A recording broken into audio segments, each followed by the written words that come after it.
श्री नीतीश कुमार जी के मन में प्रधानमंत्री बनने की जो महत्वाकांक्षा है वो हिलोर मार रही थी।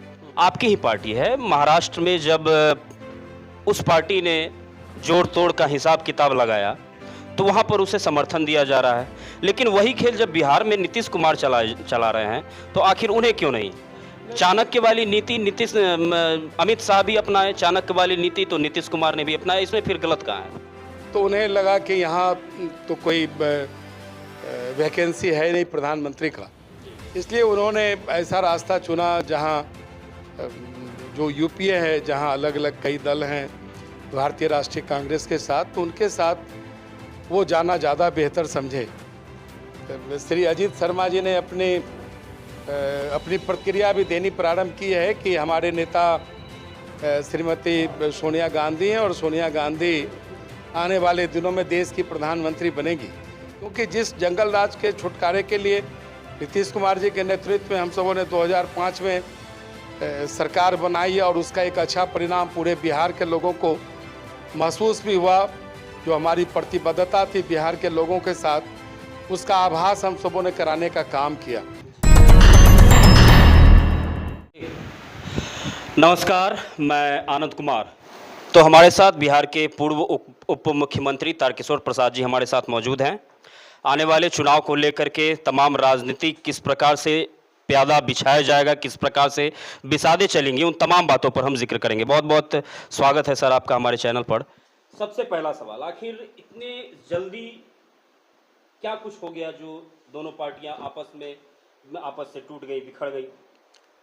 अरे देखिए, 2005 में श्री नीतीश कुमार जी के नेतृत्व में हम सबों ने बिहार में सरकार बनाई और एक बड़ा परिवर्तन विकास के क्षेत्र में हुआ और बिहार के विकास की गाड़ी पटरी पर चली और बिहार एक बेहतर बिहार के रूप में पूरे राष्ट्रीय स्तर पर इसकी पहचान बनी। हम सबों ने बिहार का जो गौरवशाली इतिहास और परंपरा था उसको भी हम सबों ने पुनर्जीवित करने का काम किया।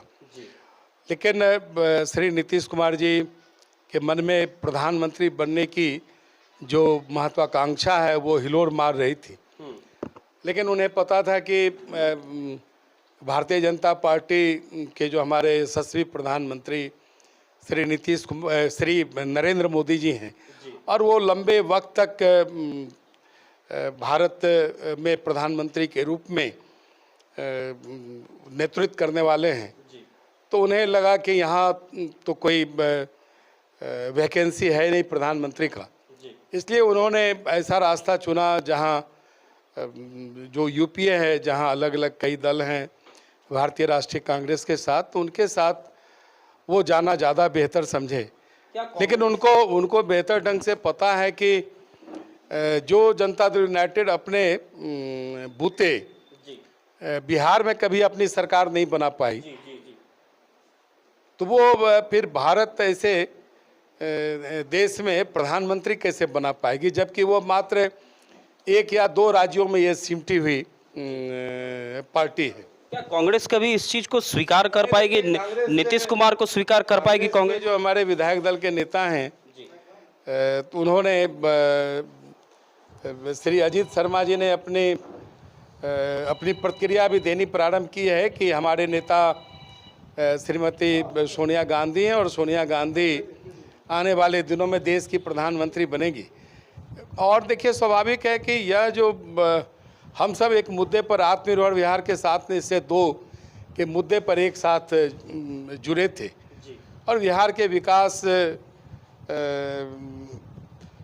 के आधार पर हम सब 2005 से काम कर रहे थे। लेकिन श्री नीतीश कुमार जी ने राष्ट्रीय जनता दल, भारतीय राष्ट्रीय कांग्रेस, माले, भारतीय कम्युनिस्ट पार्टी, मार्क्सवादी और जो AIMIM है, तो उसके साथ उन्होंने जो गठजोड़ किया है, कोई मुद्दा नहीं है। लेकिन सर, एक अहम सवाल है कि आपकी ही पार्टी है। महाराष्ट्र में जब उस पार्टी ने जोड़ तोड़ का हिसाब किताब लगाया तो वहाँ पर उसे समर्थन दिया जा रहा है, लेकिन वही खेल जब बिहार में नीतीश कुमार चला रहे हैं तो आखिर उन्हें क्यों नहीं? चाणक्य वाली नीति अमित शाह भी अपनाए, चाणक्य वाली नीति तो नीतीश कुमार ने भी अपनाया, इसमें फिर गलत कहाँ है? नहीं देखिए, महाराष्ट्र में जो वहाँ पार्टी शासन कर रही थी वो अपने मुद्दे से भटक गई थी। और महाराष्ट्र एक विकसित राज्य है और महाराष्ट्र में पहले भी हमारी सरकार रह चुकी है और महाराष्ट्र के नवनिर्माण में भारतीय जनता पार्टी की अहम भूमिका है। शिवसेना के साथ भी भारतीय जनता पार्टी ने वहाँ लंबे अरसे तक सरकार चलाई है, लेकिन जब वहाँ भटकाव की स्थिति बन गई थी इसीलिए उसमें और शिवसेना के ही श्री शिंदे के नेतृत्व में हमारी पार्टी ने सरकार बनाई, किसी दूसरे दल से समझौता नहीं किया। लेकिन बिहार में जिस प्रकार से जनता दल यूनाइटेड के नेता श्री नीतीश कुमार ने सरकार बनाने का एक प्रयास किया है, ये आने वाले दिनों में बिहार को जंगल राज की तरफ वापस ले गई है। क्योंकि जिस जंगल राज के छुटकारे के लिए नीतीश कुमार जी के नेतृत्व में हम सबों ने 2005 में सरकार बनाई और उसका एक अच्छा परिणाम पूरे बिहार के लोगों को महसूस भी हुआ, जो हमारी प्रतिबद्धता थी बिहार के लोगों के साथ, उसका आभास हम सबों ने कराने का काम किया। लेकिन अभी जो राष्ट्रीय जनता दल हैं और उनके नेता हैं वो उन्हें जो ईडी का शिकंजा है उससे बचना है और श्री नीतीश कुमार जी का जो एक ख्वाब है कि हम प्रधानमंत्री के रूप में भारत में दिखे, तो उसके उम्मीदवारी के लिए उन्होंने यूपीए को चुना। लेकिन आपको स्पष्ट तौर पर पता है कि जिन दलों के साथ आज वो सरकार बनाए हैं उन दलों के नेताओं ने श्री नीतीश कुमार जी के बारे में क्या कहा और श्री नीतीश कुमार जी ने राष्ट्रीय जनता दल के श्री लालू प्रसाद जी, श्री तेजस्वी यादव के बारे में क्या कहा, ये जग जाहिर है। आपको पता है कि श्री लालू प्रसाद ने उन्हें ऐसा सांप कहा जो हर 2 वर्ष में अपना केचुआ बदलती है। श्री लालू प्रसाद ने उन्हें पलटू राम की संज्ञा दी। श्री तेजस्वी यादव ने उन्हें बिहार का सबसे झूठा आदमी करार दिया और नीतीश कुमार जी ने भी कहा कि हम मर जाएंगे लेकिन राष्ट्रीय जनता दल के साथ सरकार नहीं बनाएंगे। आखिर ऐसी कौन सी अचानक बात हो गई? 2017 में उन्होंने राष्ट्रीय जनता उनका ये कहना था कि इसको पूरा करने दीजिए।